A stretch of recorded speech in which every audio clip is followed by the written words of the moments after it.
Hello, and welcome to Booklist's Spring Youth Preview. I'm Sarah Hunter, Booklist's Books for Youth and Graphic Novels editor. Before we begin, I'd like to go over some technical details. Today's slide presentation and title list were included in the reminder email you received from Zoom 1 hour ago. To download them, please open that email, scroll to the bottom, and click on the links located there. You can also download them by typing the URLs on this screen into your web browser. If you have any trouble, please contact us at webinars@booklistonline.com. The audience is in listen-only mode, but we welcome any questions you may have. On the bottom of your screen is a toolbar with a section for Q&A. If you have a question or need technical assistance, simply click Q&A and type in your message into the box that appears. We will do our best to respond to all tech-related questions, and we'll pass along all other questions to today's panelists so they can follow up with you after the webinar. Booklist offers closed captioning on all webinars. To enable or disable captions on your screen, please look for and click the live transcript icon on the toolbar mentioned earlier. From there, you can select Show or Hide Subtitles from the menu that appears. If you choose to enable subtitles, you can adjust the size of the captions at any time by selecting Caption Settings. And finally, Booklist expects all participants to maintain an atmosphere of respect and fairness.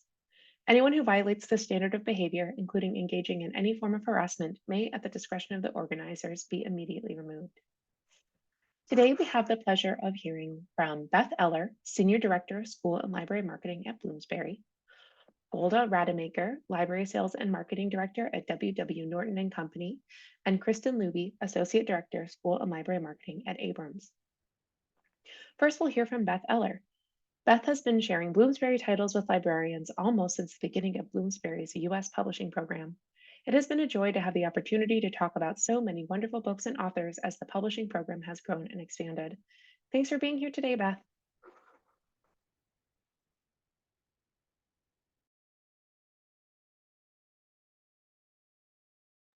Sorry, I had to turn off mute. You would think I would know how to do this now this far into the pandemic.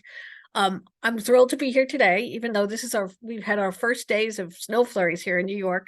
We are welcoming our spring 2024 list with some early fall 24 titles. So to get started, I'm going to start off with a book that's going to make you seem like summer is here. Our first book is from Renee Watson, who really needs no introduction. She's a Newbery Honor author, a CSK Medal winner, a New York Times bestseller. And in this book, she really celebrates the iconic childhood joys of summer. And it's really a love letter to summer. The illustrator is B. Jackson, who's also a New York Times bestselling author with her first book, Parker Loves... I'm sorry, I forgot the title. Parker Looks Up. The art in this book is really just sun-drenched and really brings alive summer, from celebrating the joy of barbecues, a dip in the pool, the sound of the ice cream truck. This book will be the perfect book for read aloud to help bring children introduce summer as the season starts, or to share memories of happy summers. I think you could just look at that art and see just how summer comes alive, and the joy of summer just jumps off every page. So next slide and next book. And this book, Go Wilma Go, I think this is also a really extraordinary book. It's different, obviously, than the first one, but this book really celebrates not just Wilma Rudolph's athletic achievements, but it celebrates her role as a civil rights activist. After she won her races in the Olympics, she came back to Clarkson, Tennessee, and she insisted that the celebratory parade be integrated, and it was. And so that really was a landmark event, and she spent the rest of her life really fighting for civil rights. The author and here are both well-respected historians, so really dig into the research of what Wilma did. And I think the illustrator, who is also the granddaughter of Jerry Pinkney, so certainly comes from a legacy of extremely talented illustrators, and I think you see that in her art here. So next one up. It's a spooky story. This is from award-winning duo of Frank Morrison and Connie, and we're celebrating yet another holiday. It's time to carve pumpkins. It's time to get in spooky contest. And of course, every Halloween has to end with a big dance contest. Every book from this series, I got the school spirit, I got the Christmas one, I got the Christmas spirit. these books have consistently been noted for their energy, their joy, and their just exuberance. And here's another great holiday celebration centering Black families and Black joy. So I think this one you'll love just as much as the earlier ones. Next. This book is kind of fun. It's a celebration of tanagrams, which are a perennial early math curriculum topic. And it's also a message about teamwork and perseverance. A little triangle meets some other shapes, and together they work together because who's going to be the dragon? It turns out when they all work together, those shapes themselves form the shape of a dragon. The dragon. So it really is about working together and the power of persistence and teamwork. And it's just a lot of fun. And I think this will inspire activities about tanagrams, and there will be some back matter that talks more about tanagrams and the technical aspects of tanagrams. Next. Middle grade, the things we missed. This is really contemporary middle grade with a magical twist, a little contemporary magical realism. The main character, she's kind of feels like a misfit. She is being bullied with microaggressions by some of her classmates who suggest, it might be better if she has a piece of fruit for snack and not a cookie, and they make her feel uncomfortable about her weight and her body image. And so she discovers in the treehouse that's in the neighboring backyard that if she goes into the treehouse, it's a magical portal, and she discovers that she could escape and she could disappear for a couple of days. So what turns out to be happening is if she misses the bad times of 7th grade, does she also miss the good times? So she ends up not being there for her best friend, her real friend, not the microaggression friends. And when he's going through a difficult time, she's struggling with her grandfather who has cancer, and she's missing some of those moments. So it's really a book about mental health and body image. And really, you have to live all parts of your life, the good and the bad. It's engaging, and yet it also delivers a really strong message. Next. Mind Wars. This book, I think it really is in the vein of Steve Schenken's narrative nonfiction. And I don't say that lightly. I'm a big Steve Schenken fan. I think I learned more from Steve Schenken than I did in all of high school. But I think in this book, Steve Watkins, also a historian, I think what he does is he also manages to bring history to life and makes you have that you were there moment. This really takes a look at the labor movement in the U.S. and one of the bigger labor fights, which was with the West Virginia coal miners. In May of 2020, in a small town in West Virginia, a dozen coal miners took a stand. They were sick of the low pay, unsafe conditions, getting paid only in script that they could use in the company store. They tried to unionize, but the mine owners dug in, and as tensions boiled over, it was a year-long standoff, and there were gunfights involved. There was a lot of violence, and the miners tried things. They tried strikes, they tried negotiation, and it didn't work. And in this gripping book, you really get to know the people who fought for the rights of coal miners and discover how these West Virginia mine wars paved the way for workers, protections for workers today. And I think this will really resonate as, today we see Amazon workers trying to unionize Starbucks workers, even now doctors and pharmacists, as medical care consolidates into bigger and bigger conglomerates. So I think that this will bring history alive and also will be relevant to young readers today in what's happening around them now. Next slide. And now we're into teen.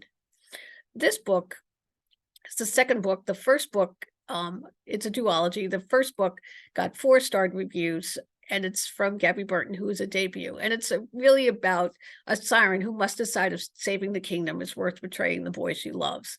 There is a lot of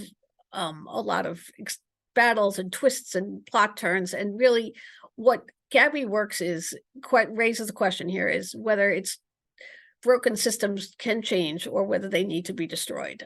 Once again, it's gripping. It features an all-Black cast. I mean, Gabby really talks about how she, as a young reader, didn't see herself in books, and that's why she wanted to write this. And one of the things I really love about this heroine is she's not perfect. She's a strong, independent, smart, resourceful young girl, but she's not perfect. And I think that's really also important for some readers to see. Next slide. Not Like Other Girls. This is a debut on our list, and I think we're not allowed to have favorites, but I think this is just a really, really extraordinary debut.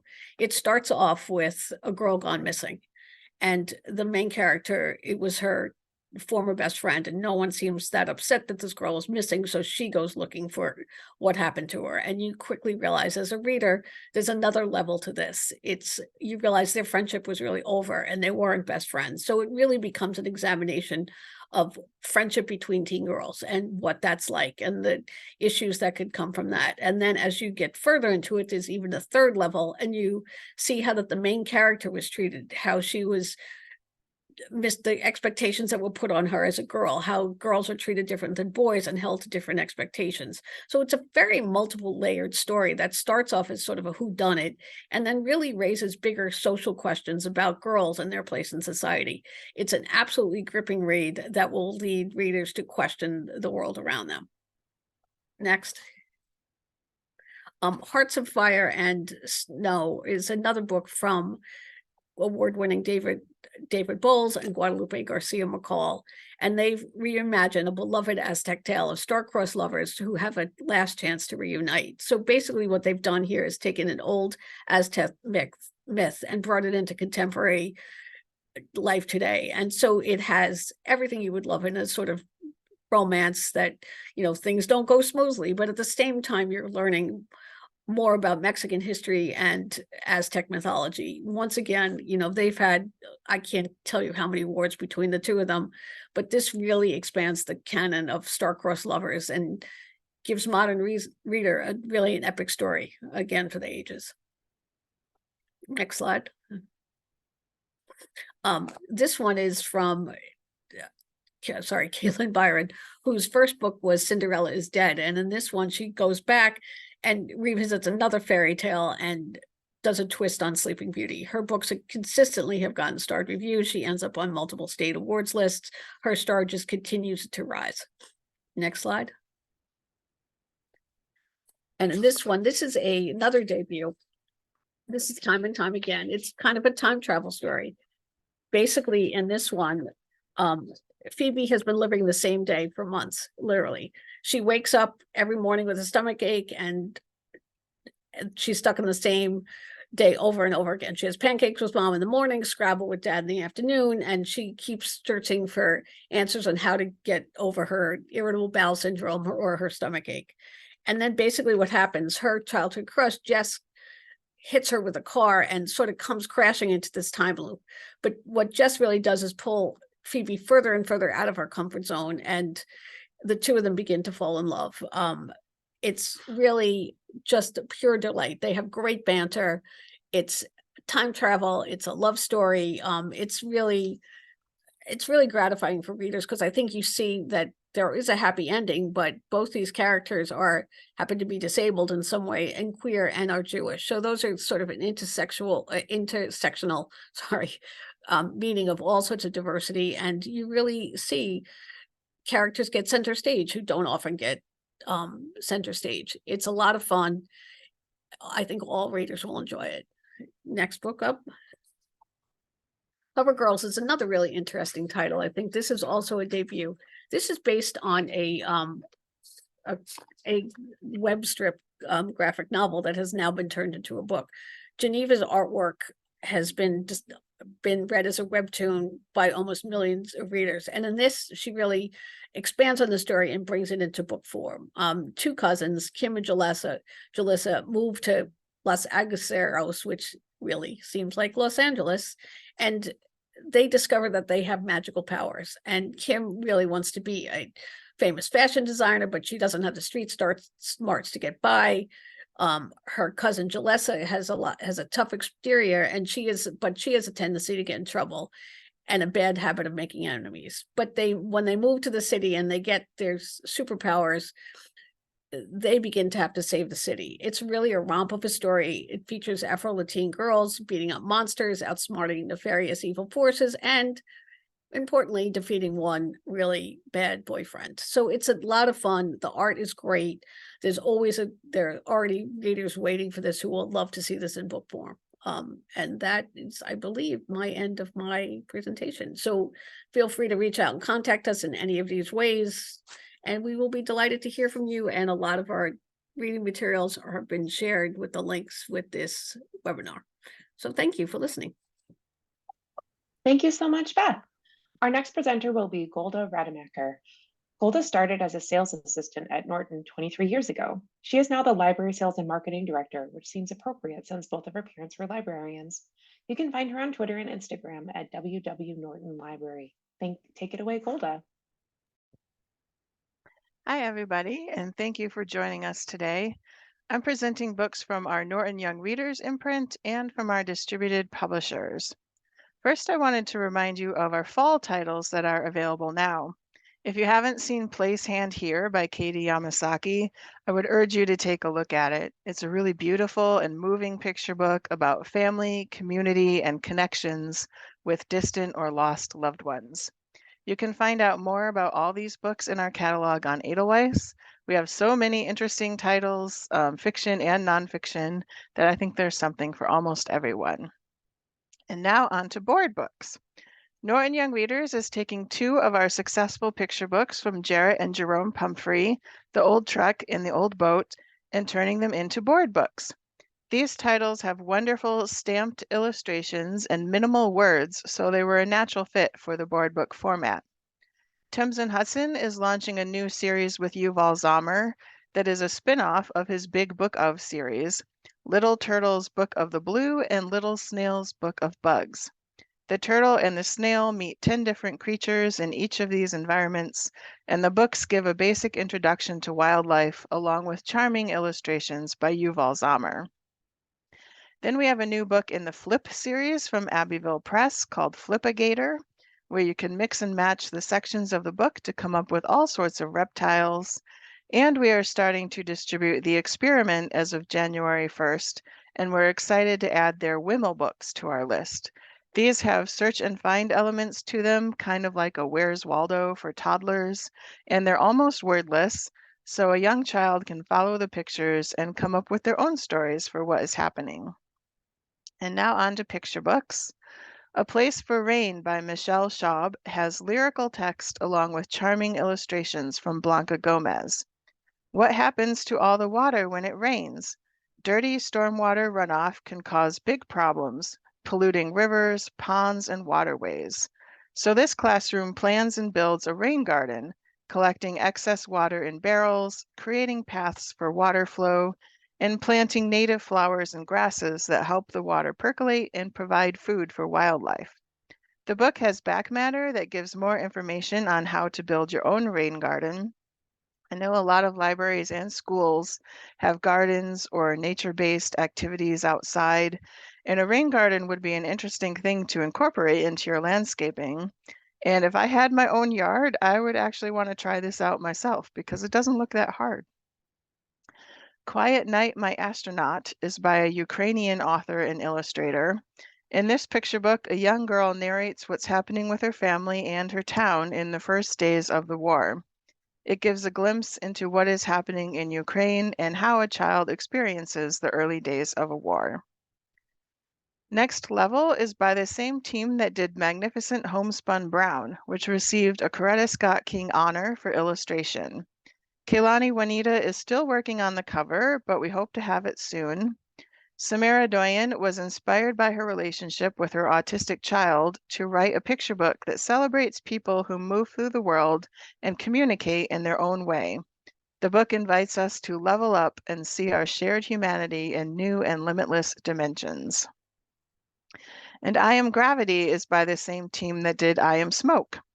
The illustrator created these ethereal illustrations that help to show the effects of gravity, and the text by Henry Hertz tells about the essential role of gravity in life as we know it, from the pulling of the ocean's tides to the vastness of the stars in the sky. Back matter about the science of gravity and major historical discoveries enhances the book for STEM learning. This Is Not My Lunchbox is also coming from Tilbury House. This fun picture book has kids opening up lunch boxes only to discover them full of things like plants, snails, spiders, and stuff that other types of animals would eat. The illustrations show the biodiversity found in our forests and the text helps even the youngest naturalists learn all about herbivores, omnivores, and carnivores. Carl Safina is a naturalist and the author of several best-selling books. He recently published a book for adults with Norton called Alfie and Me. In Owls in Our Yard, he has taken the story of the little owl named Alfie that he and his wife rescued and created a picture book. Carl took all of the photos in the book. He writes about how Alfie learned to hunt on her own and eventually found a mate and had chicks. As time passed, Carl realized that his bond with Alfie was greater than just saving her life because their relationship offered wisdom, joy, and magic to him in return. Little Mo and the Great Snow Monster by Michael Foreman is being published by Thames and Hudson. Little Mo is a small mammal living at the same time as the dinosaurs. He's playing in the snow when some dinosaurs come and try to scare him away and take over his family's cave. Mo runs away and up a hill, but when he trips and starts rolling down the hill, he picks up more and more snow and tree branches until he looks like a monster coming after the dinosaurs, and he scares them away just in time for his parents to come home from foraging. Kirkus said the book will appeal to all readers who fantasize that, though they're small, they can handily vanquish larger foes. Best Thing Ever is a new title featuring Pascaline, star of Beatrice Alemagna's previous book, Never Not Ever. In Best Thing Ever, the little bat Pascaline and her mother are going shopping, and Pascaline wants pretty much everything she sees. Every new thing is the best thing ever that she must have. When her mom won't give in to her, Pascaline melts down and does that toddler-style flopping down on the floor thing, and she gets mistaken for a slug. She gets picked up by a bird and has to find her way back to her mom, and she realizes that the best thing ever is being with her family. A Field Guide to Spring is the first book in a new series that uses ideas from the Forest School movement. Building on children's natural curiosity about the world around them, this book aims to establish a connection with nature at an early age that will go on to last a lifetime. The book features lyrical poems, hands-on crafts and activities, scientific facts, and identifier pages to help children find different plants and animals. Whether a child's access to nature is in the form of an urban park, a private garden, a field, or a forest, there's much to discover and experience. And we just found out the next book is scheduled for fall of 2024. You might not have heard of the band Stick Figure, but you've probably heard of Adam Mansbach, the author of Go the F to Sleep, which was a bestseller for Akashic. Stick Figure lead singer Scott Woodruff collaborated with Adam on this book, all about his friendly rescue dog, Coco. Coco, the tour dog, tells the story of her adoption and how she came to enjoy touring with the band and became a huge favorite of the fans when she would come out on stage. But eventually Coco got bored with touring life, so she decided she needed a new friend. So now Coco and her little sister Molly are enjoying life with the band together. This is a sweet and funny picture book based on real life. And if you enjoy dog pictures, I also recommend following Coco the tour dog on Instagram. So now we're getting into books for upper elementary and middle school. Bang from Thames and Hudson is printed with luminescent inks that seem to glow on the page. Award-winning illustrator Jennifer Smith takes us on a breathtaking tour of the planet's most astonishing natural phenomena, from explosive volcanoes and geysers to cave filled with crystals to dancing lights in the night sky. Her previous book, Glow, got great reviews, and we actually sold out of the first printing. Tiny Titans and Chasing Guano are both coming out in June from Tilbury House. These are two new titles in the How Nature Works series and are full of photographs, illustrations, and primary source research that take you deep into the world of plankton and penguins. And Legends of Women's Gymnastics is a new sport for Abbeville's Sports Legends series. This is coming out right in time for the Summer Olympics and features the still competing legend Simone Biles on the cover. The book includes 28 different athletes with photos, statistics, introductory information, and text by veteran sports reporter Andrea Joyce. And here are some more of the latest books in the Abbeville Sports series. The soccer books have been popular for years, and then they recently started expanding into baseball, football, and basketball. For your kids who like graphic novels, mystery, and a cheeky sense of humor, we have Miss Cat, The Case of the Curious Canary. This new series has a noir sensibility. Following the trail of the missing canary, Miss Cat encounters the alluring Doris and aggressive Wolfgang, her talking dog. What could they be trying to hide? And could the elderly Maximus and the dashing Mixus the Magnificent, a magician with extraordinary powers, actually be the same person? Miss Cat must uncover the truth and get everything back to normal. We got an early review from Kirkus, which called it a sly caper featuring a particularly clever, observant, and memorably clad sleuth. And the next book in this series is scheduled for fall of 2024. This one is for your kids who can't get enough books on transportation and engineering. Sky High is a history of aviation that covers every contraption that flies in one spectacularly illustrated book about our conquest of the skies. In this book, you will meet brave aviators, daring aerial circus performers, and test pilots, see how a jet engine operates, how aircraft carrier staff work, and how it feels to travel in an airship, and even see the cockpit of a fighter jet, and if it's possible to build an airplane in your garage. The book is almost 15 inches tall in order to fit all sorts of detail in these amazing illustrations, and it's one of those browsable nonfiction titles that is great for dipping in and out. The Race to Be Myself is a middle grade adaptation of Caster Semenya's memoir. In this book, Caster focuses on her childhood in South Africa, being accepted by her family and friends, and getting into running. The book details her trailblazing fight for the right to compete in professional sports on her own terms. This is an illuminating and necessary story of identity and self-acceptance that will resonate with young readers. Caster's memoir for adults was just named a Booklist Editor's Choice title for adult books for teens, and so now there will be an option for the middle school level. And then moving into YA, The Smoke That Thunders is a debut fantasy by a Nigerian writer. The story is rooted in West African mythology and brimming with adventure.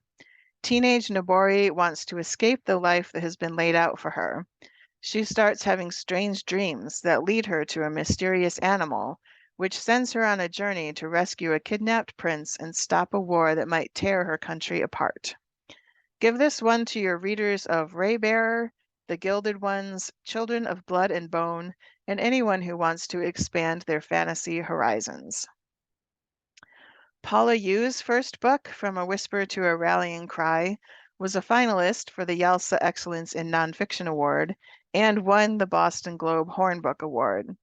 In her new book, Rising from the Ashes, she digs into the stories behind the protests that shook Los Angeles following the 1992 Rodney King beating verdict and the impact on Korean and Black American communities.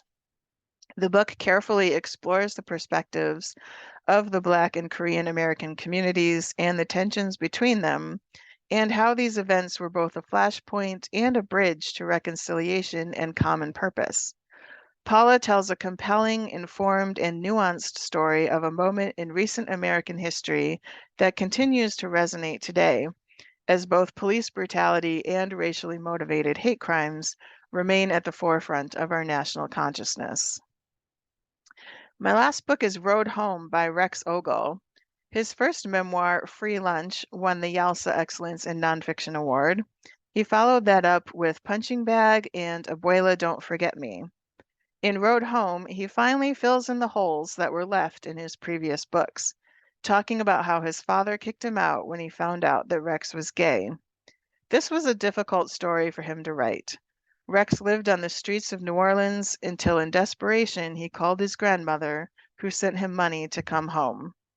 Rex tells the story of his coming out, rejection, survival on the streets, self-acceptance, and recovery, providing hope to teens who might be facing similar challenges and giving a glimpse into the struggles that other people might be facing. So you can find our catalogs through these links here, and you can sign up for the Norton Library newsletter through that library marketing link that's underneath my name on the slide. I do print ARC giveaways in the newsletter a few times a year, and many of our digital ARCs are available to request on Edelweiss and NetGalley. So thank you so much to all of you for listening. Thank you to Booklist, and thank you for all of the work that you're doing in your communities. And I hope you have a great rest of the week. Thank you so much, Golda. Our final panelist will be Kristen Luby. Kristen is the Associate Director of School and Library Marketing at Abrams. Kristen will celebrate her one-year anniversary at Abrams in January, following previous positions at Macmillan Children's and Penguin Random House. She is proud to work with Abrams' talented creators, including Jeff Kinney, Nathan Hale, Andrea Beatty, Duncan Toniadu, and many more. Kristen fell in love with reading at her hometown library in Middletown, New Jersey, and visits her local Bay Ridge branch of the Brooklyn Public Library as often as possible. Thanks for being here, Kristen. The floor is yours. Thanks for having me. Hi, everyone. Thank you for that intro, Sarah. And I'm thrilled to be here today to give you an early preview of our outstanding Spring 2024 books. So let's get started with picture books. First, I have an early 2024 picture book to call out. This is one you can't miss. Why We Dance is a beautiful celebration of the jingle dress dance from two Indigenous creators, Deirdre Haverlock, author of the acclaimed picture book Buffalo Wild, and Allie McKnight, a self-taught watercolor artist. Next slide. As you can see here, Allie's watercolor illustrations are absolutely gorgeous. It's so hard to believe this is her very first picture book. The story follows a young girl and her family through a day in their life as they prepare for the jingle dress dance. Next slide. This sacred dance of healing and resilience is believed to have originated in the 1918 flu pandemic. In 2020, videos of jingle dress dancers again inspired the world during COVID-19. The book includes back matter with more about the history of the dance and this beautiful Indigenous tradition. Next. Author Melvina Knoll published her debut, Chef Edna, earlier this year, a tribute to Queen of Southern Cooking Edna Lewis. And her new picture book is another moving tribute to one incredible mother who introduces the world of books and Black history to her two book-loving daughters.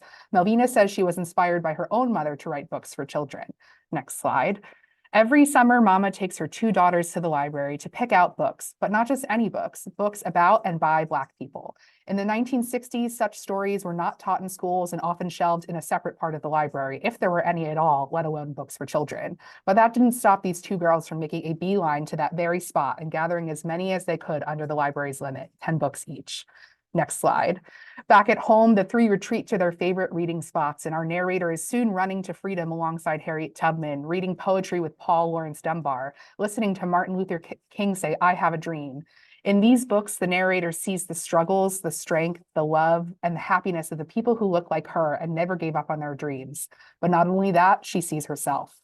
This book is a beautiful celebration of libraries, the power of reading, and the joy of seeing oneself in books. Next. We have a picture book biography from acclaimed nonfiction author Mara Rockcliffe and two-time Caldecott honoree Melissa Sweet. Melissa brilliantly pays tribute to an artist she says inspired her as a young illustrator in Signs of Hope. This is the story of Karita Kent, a groundbreaking visual artist, art teacher, and Catholic nun whose work was widely revered. This story is told from the point of view of one of Karita Kent's students, centering her role and approach as an art teacher. Next slide. As a student says in this spread, Sister Karita teaches us to see what everybody sees but doesn't see. Karita's mission was to inspire students to see art in the everyday, drawing inspiration from the world around them. Next slide. Karita was also known as the Joyous Revolutionary. Her work responded to political and social change by centering themes of hope, love, justice, and peace. Karita's art comes to life through Melissa Sweet's illustrations, which utilize the same collage and screen print style that Karita was so well known for. Back matter includes more information about Karita's life. Next. Sister Friend is a heartwarming new picture book from Jamila Tompkins Bigelow, author of best-selling picture book Your Name is a Song, and illustrator Sharzan Maidani. Jamila centers Black and Muslim protagonists in her stories, and this story was inspired by her own experiences as being the only non-white child in her first grade class. She's crafted a heartfelt story that celebrates the unique joy of cultivating friendships within your own cultural community. Next slide. Amina feels invisible. It's been that way since she started at her new school, but now there is another new girl in class. Amina sees her brownness and her hijab, even though the other kids do not. Amina wants to be her friend, but she can't seem to find the right words or to do the right things. Next slide. Until one day they find the right words together and Amina can finally welcome her new sister to their class. This is a perfect story for your back to school collections and will speak to new students everywhere, especially Muslim students.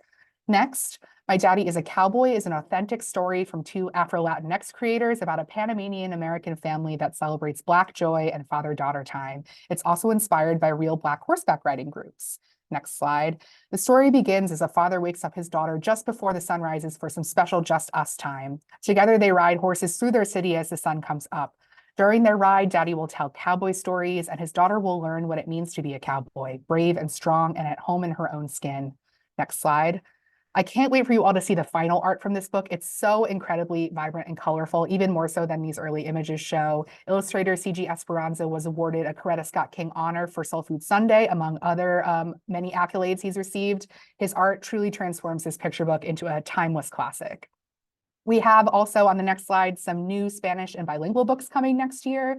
We have Churro Stand coming in English and Spanish from the Pura Belpré honor-winning team behind Coqui Still Sing. We have a new edition of Duncan Tonatiuh's The Princess and the Warrior, now available in Spanish for the first time, as well as a new bilingual book from Duncan, Fiesta, which teaches kids colors in English and Spanish. And finally, The Mango Tree, a new wordless picture book that can be used in English or Spanish story times, written by award-winning artist Idel Rodriguez, which offers a fantastical take on his own childhood experiences as an immigrant. Next, we have some beloved continuing picture book series coming in the spring. We have a new Kitty Corn book from Shannon Hale and Lewin Pham, and this time it's all about mermaids. We have Are You Listening from Susan Verde, which follows her book Can You See It? This is book 2 in Susan's new series, which explores the 5 senses through a mindfulness perspective. And we also have the companion to Des Azad's beautiful picture book, The Carpet, which released earlier in 2023. This is a standalone companion to the story, which follows the same Afghan family that we met in The Carpet, this time celebrating sour cherries. And on the next slide, we have a selection of even more must-read 2024 picture books. These titles are all included in the spreadsheet that Booklist sent along to you all, so you can learn more about them and find digital preview copies there.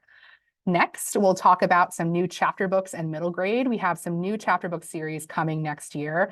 First up, what better way to kick off summer reading than with a visit to Seashell Key? This new chapter book series is perfect for fans of Princess in Black and Mercy Watson, featuring a diverse community of kids living in a beautiful seaside town. You can see some of the adorable main characters on this first slide here with so many new friends to meet. Next slide. The book features full color art throughout, and this is the perfect choice for a gentle summer read and perfect for family vacations.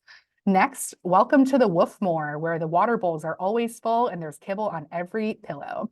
This is a positively adorable and laugh out loud series about a hotel for dogs. Next slide. The first book features the grand opening of the Woofmore Hotel, and the staff wants everything to be perfect, especially for their VIP guest, movie star Greta Garbark. How can they keep the paparazzi from hounding Miss Garbark, and what will they do when a very itchy problem hits the hotel? This new chapter book series will have young readers rolling over with laughter. Next, in the Life-Changing Magic series, young readers will get a behind-the-scenes look and a practical handbook that will inspire them to follow their life's passion and dream big, and they'll hear directly from experts who can give them the steps to make those dreams come true. Next slide. In the Life-Changing Magic of Skateboarding, readers will meet Sky Brown, the youngest person to win a medal in skateboarding at the Olympics, and learn how she fell in love with the sport. She also gives readers practical tips and step-by-step instructions on basic and advanced skateboarding tricks. Next, in the Life-Changing Magic of Chess, the world's first Black grandmaster, Maurice Ashley, shares his journey and why he thinks chess is one of the best skills to learn in life, along with basic and advanced chess skills. And we also have new books in the series coming in fall 2024 on baking and drumming, so be on the lookout for more magic to come.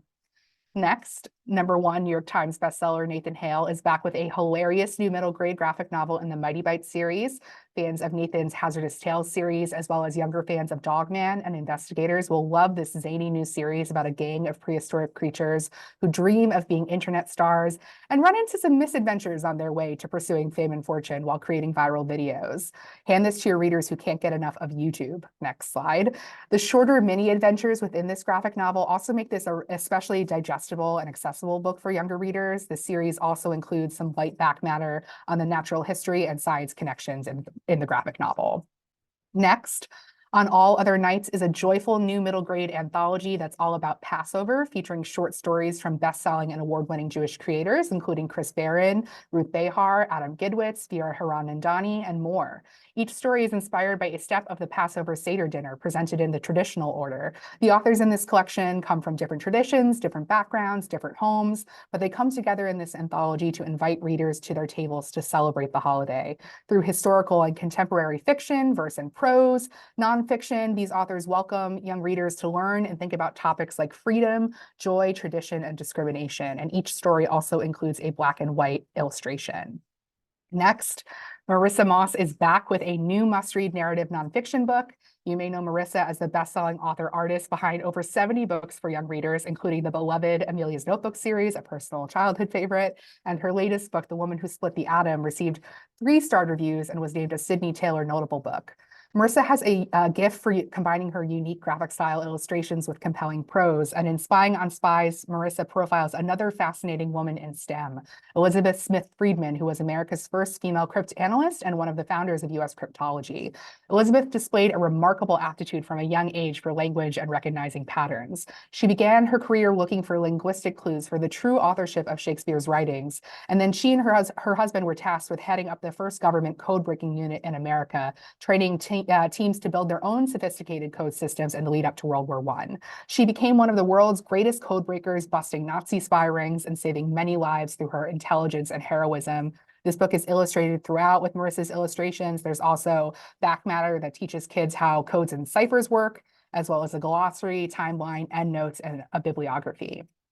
Next up, Robin Gao is the author of several books, including Dear Mothman, which received 2-starred reviews this year. Gooseberry is their new middle grade novel about a young non-binary person in the foster care system, searching for a family and finding it with a sweet rescue dog named Gooseberry. I mean, how adorable is this cover? There's a long and much beloved tradition of stories about kids and their dogs, like Shiloh, where the red fern grows, and Because of Winn-Dixie, and the ways that kids grow and change while loving and caring for their dogs. This is a much needed fresh take on the story with a non-binary perspective. Gooseberry is a beautiful queer coming-of-age story. Young readers who are questioning their gender or figuring out their own identity will feel seen and appreciate the gentle and empathetic message of the story. We also have some continuing series on the next slide, new books in the Mari Khan series, Ada Twist Y Files, The Last Human, and Batcat. And next, on the next slide, we have even more must-read middle grade books, Amazing Immortals, which is a beautifully illustrated guides to gods and goddesses around the world, Keeping Pace, a poignant new middle grade novel from Lori Morrison, and Lessons from Our Ancestors, in which archaeologist Raksha Dave takes a journey through time to learn about cultures who build sustainable cities, established public hospitals, supported gender equality, and more. And finally, I have some big YA books to preview. YA horror fans will scream for Dead Girls Walking, which is a chilling news story from queer horror writer Sammy Ellis. Temple Baker knows that evil runs in her blood. Her father is the infamous North Point serial killer who was the talk of countless true crime blogs. But even though Temple knows her father is a monster, she never believed that he killed her mother, and she wants to find her mother's body to prove it. She returns to her father's hunting grounds only to discover the farm has been turned into an overnight camp for horror-loving queer Black girls. Temple poses as a camp counselor to try and dig up clues, but when girls start turning up dead in the woods, she fears someone may be mimicking her father's crimes. While this is a fun and chilling read, the book also definitely deals with issues like the problematic fanaticism of the true crime community, trauma, abuse, and the power of found family. And this is a slight spoiler, but this is a horror story featuring 3 young queer Black teens who not only survive at the end of the book, but learn to embrace their power. Next, we have the second book in Brittany N. Williams' Force and Fracture trilogy coming in April. This is an incredible series that combines basically everything you could ask for: history, fantasy, romance, swashbuckling adventure. We also have an unforgettable character in Joan Sands, who is a gifted craftswoman, an expert sword fighter in Shakespeare's acting company, The King's Men. Joan's skill with the blades comes from her secret Orisha magical ability to control and bend metal, and she must use her secret powers when the mischievous Fae folk begin to wreak havoc in London. The first book left us on a shocking cliffhanger that I won't spoil for you, but book 2 picks up right where the action left off. Joan Sands must reforge a pact between humanity and the Fae to stop a looming war. Brittany Williams is a classically trained actress with a background in Shakespeare, and she brings her experience and historical knowledge to this story. She hopes seeing Black girls in Shakespeare will shed light on the Black historical figures who are all too often left out of these stories and inspire a new generation of readers to see themselves in Shakespeare and become interested in his work in theater. Finally, The Vanishing Station is a must-read debut fantasy from Anna Ellickson featuring an unforgettable magical underworld beneath San Francisco. Readers will meet 18-year-old Filipino-American Ruby, whose mother has died, and she and her father are struggling to make ends meet. Ruby finds out that her father has been living a secret life as a delivery person for a magical underworld. He uses the San Francisco BART train system to jump lines and deliver magical packages. But when her father falls behind on deliveries, Ruby must volunteer to help settle his debts and save her mother's home from being sold. But of course, Ruby finds out that this is no ordinary job. She's trafficking illicit magical goods and navigating fierce magical rivalries. And as she becomes more entangled with the world and the mysterious boy who's helped her to learn magic, she realizes too late that she's in over her head. This is an incredibly immersive and propulsive read that you won't be able to put down until you reach the final station. And we have even more must-read YA novels and graphic novels to preview on NetGalley. Horror fans will love the graphic novel The Harrowing. Young Hag and the Witch's Quest offers graphic novel readers a magical, epic quest through Arthurian legends. The Summer Love Strategy is a perfect, swoony queer romance, and Grief in the Fourth Dimension is a moving, speculative YA novel about two teens who meet in the afterlife and realize they can influence events back on Earth. And that's just a brief snapshot of our spring 2024 highlights. I also wanted to call out two special promotions that are happening right now on the Abrams site. First, we currently have a 50% off sale on the website through the end of the year, which includes almost every book on our site. It's pretty amazing sale. It does have some exclusions, but head over there to get some holiday shopping done or add to your collections. And then also to say thank you for all of the incredible work that librarians are doing every day in their communities. We are hosting a Diary of a Wimpy Kid All-Star Librarian Contest. You can nominate a colleague or a librarian who's meant a lot to you in your life for their chance to win the ultimate Wimpy Kid prize, a chance to visit the Wimpy Kid studio, a trip to march with the Wimpy Kid balloon in Macy's Thanksgiving Day Parade next year, and a collection of Wimpy Kid books for their library. Entries are also open for that through the end of the year, so I really encourage you to apply. And thanks so much for listening and joining us today. Please feel free to reach out to me at my email. I'd love to hear from you. Happy holidays, and I'll pass it back to the Booklist team to close us out. Thank you so much, Kristen. And a big thank you to all of today's panelists. Tomorrow, all attendees will receive an email containing links to today's video recording, title list, PowerPoint slides, and a certificate of completion. For more about Booklist webinars, be sure to visit www.booklistonline.com/webinars, where you can view archives of past webinars and register for upcoming ones like those you see here. Between January 1st and August 31st, 2023, ALA's Office for Intellectual Freedom documented challenges to 1,915 unique titles, an increase of 20% from the same reporting period in 2022. Join the fight to help protect the freedom to read by supporting the Unite Against Book Bans campaign and visit their website, uniteagainstbookbans.org, for resources, toolkits, merchandise to donate, and more. And remember that you can use Booklist to support your library's collection development choices with reviews backed by the ALA. We have a special webinar subscription offer, and don't forget that your subscription dollars help ALA advocate on behalf of libraries, assisting those facing an unprecedented number of book challenges. Email us at info@booklistonline.com for more information. Thank you for joining us for today's webinar, and one final thank you to our sponsors, Bloomsbury, W.W. Norton & Company, and Abrams. This concludes today's webinar. See you next time.